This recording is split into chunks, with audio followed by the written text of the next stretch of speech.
Assalamualaikum warahmatullahi wabarakatuh. Tuan-tuan dan puan-puan, kita bertemu lagi sambungan siri penjelasan ke atas buku saya. Anda bertanya, Kapten menjawab. Soal jawab agama tentang keibubapaan dan anak-anak. Pada kesempatan ini, saya ingin berkongsi tentang satu majlis yang dilakukan oleh sebahagian umat Islam kita, yang ini majlis cukur jambul. Apakah ia sesuatu yang dituntut oleh sunnah kita, sunnah Nabi kita sallallahu alaihi wasallam, ataupun sekadar adat kebiasaan masyarakat kita?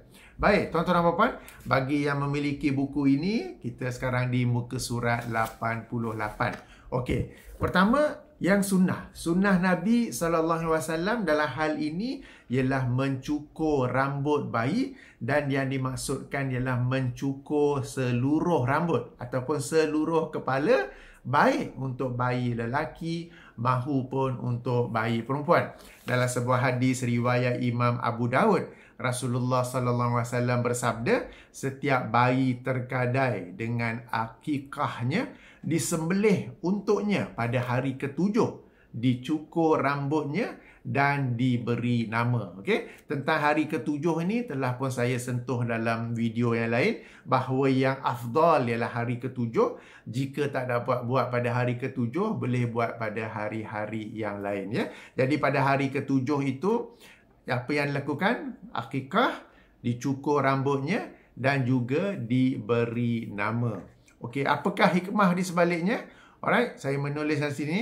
Tujuan mencukur rambut adalah untuk membersihkan selaput kepalanya dan agar rambut yang baharu lagi sihat dapat tumbuh.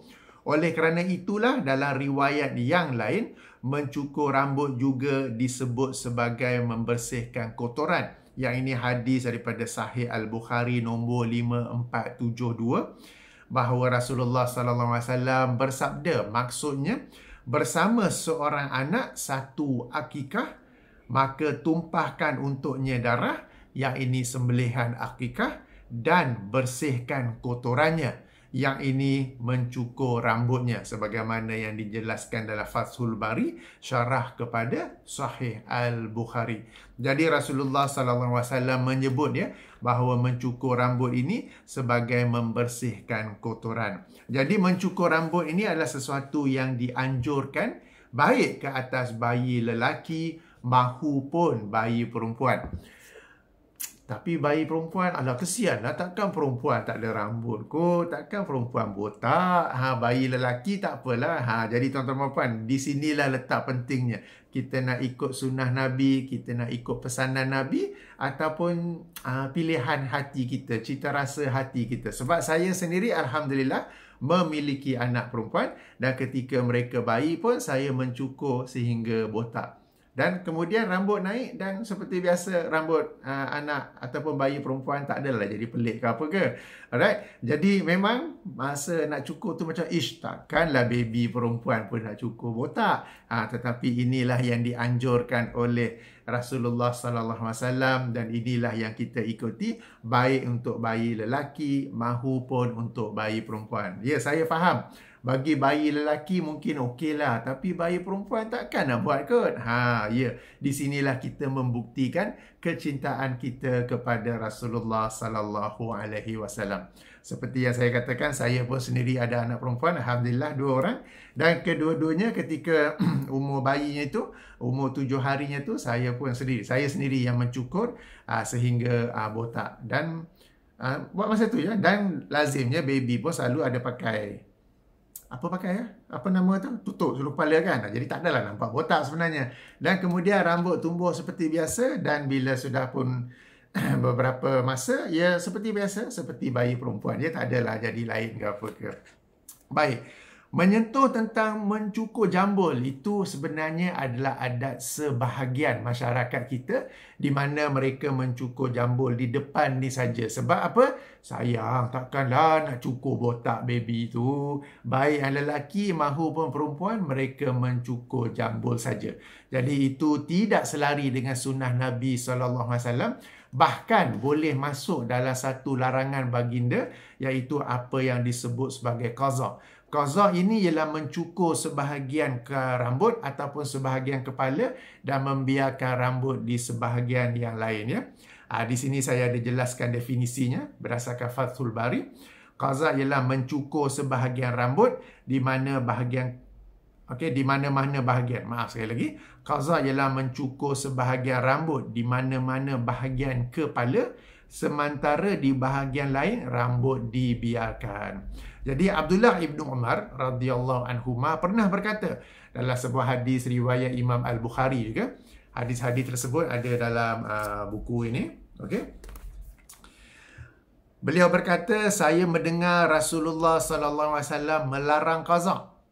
Ubaidullah, yang ini perawi hadis, berkata, saya bertanya kepada Ibnu Umar, apakah itu qaza? Maka beliau menjelaskan sambil mengisyaratkan, jika rambut anak kecil dicukur lalu dibiarkan sebahagian yang ini, sambil menunjukkan pada ubun-ubun dan sisi tepi kanan dan kiri. Maknanya cukur sebahagian dan dibiarkan sebahagian. Itulah yang sebenarnya dilarang oleh Rasulullah sallallahu alaihi wasallam. Jadi cukur jambul ni, selalunya jambul di depan ni saja, bukan sahaja tidak selari dengan sunnah Nabi sallallahu alaihi wasallam, bukan sahaja tidak selari dengan pesanan Nabi sallallahu alaihi wasallam, tetapi juga termasuk dalam larangan baginda, di mana Abdullah ibnu Umar berkata, saya mendengar Rasulullah melarang qaza, ya, yang ini mencukur sebahagian dan membiarkan sebahagian. Tuan-tuan dan puan-puan, sebenarnya larangan qaza ini bukan sahaja kepada anak-anak kecil, tetapi juga kepada orang dewasa.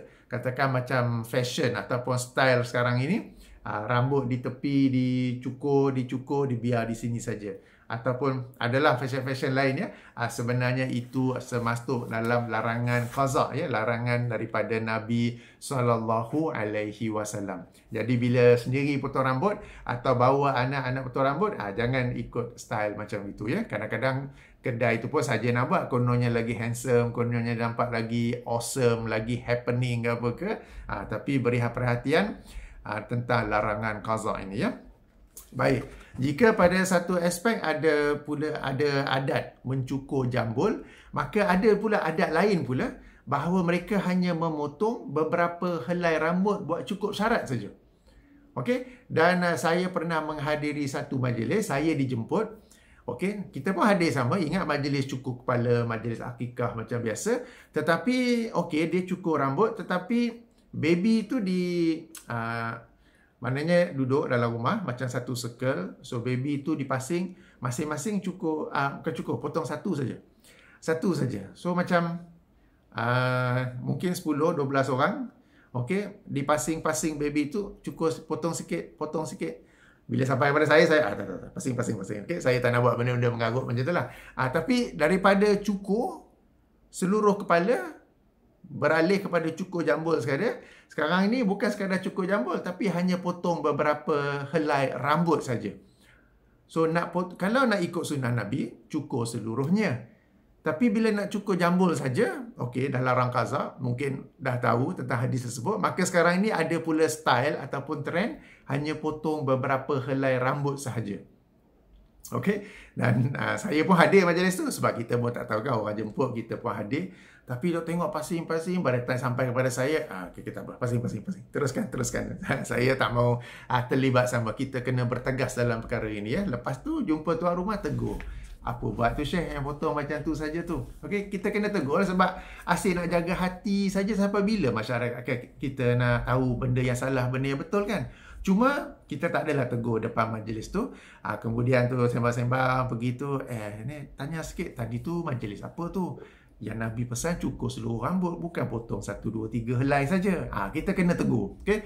Kalau tidak, siapa lagi yang nak tegur, kan? Kita sekarang nak tegur macam, nanti apa orang kata, nanti semangat kejiranan dah hilang, nanti dia tegur, nampak kita tak nak tegur lagi dah. Asyik nak jaga hati je.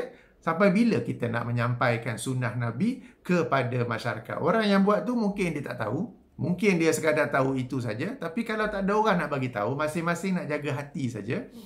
Okey, lari pula topik, ya. Jadi sekali lagi yang saya tekankan, sunnah Nabi SAW ialah mencukur seluruh kepala. Bukan sekadar cukur jambul, bukan sekadar potong beberapa helai rambut sahaja. Okey, jadi ini yang saya nak sentuh, saya nak kongsi tentang majlis cukur jambul. Sebenarnya majlis yang sepatutnya ialah majlis akikah, bukannya majlis cukur jambul. Okey, majlis akikah yang sebenarnya dianjurkan oleh agama. Dan majlis akikah ni seperti mana saya tekankan sebelum ini, bagi mereka yang mampu. Jika ada yang tak mampu, cuba semak balik. Tak mampu tu sebab harga kambing ke, atau tak mampu sebab nak kena buat sebagaimana kebiasaan masyarakat kita, yang baby tu letak dalam katil yang dihias dengan pelbagai-bagai hiasan, lepas tu ada majlis tu, majlis ini, macam-macam add-on, macam-macam tambahan yang sebenarnya menaikkan kos. Ataupun faham, sebagai orang faham akikah tu saja, tapi alah, tengok jiran-jiran buat, anak dia orang happening je majlis akikah, takkan aku punya basic saja. Okey, jadi tuan-tuan dan puan, ikutlah sunnah Nabi sallallahu alaihi wasallam. Majlis akikah ialah untuk kita bersyukur Allah menganugerahkan kita dengan bayi, dengan anak, maka kita melakukan majlis akikah sebagai kesyukuran. Majlis akikah itu sendiri adalah satu ibadah, maka tak perlu tokok tambah dengan majlis yasinnya, majlis zikirnya, majlis doa, dan tak perlu pula macam-macam tambahan lain yang sebenarnya memberatkan dan meninggikan lagi kos pula, ya. Baik. Moga-moga bermanfaat tentang majlis cukur jambul itu. Sedikit kesimpulan, sedikit ulang kaji. Sunnah Nabi ialah mencukur seluruh rambut. Bukan sekadar jambul, bukan sekadar beberapa helai rambut sahaja. Baik. Subhanakallahumma wa bihamdika, asyhadu an la ilaha illa anta, astaghfiruka wa atubu ilaika. Assalamualaikum warahmatullahi wabarakatuh.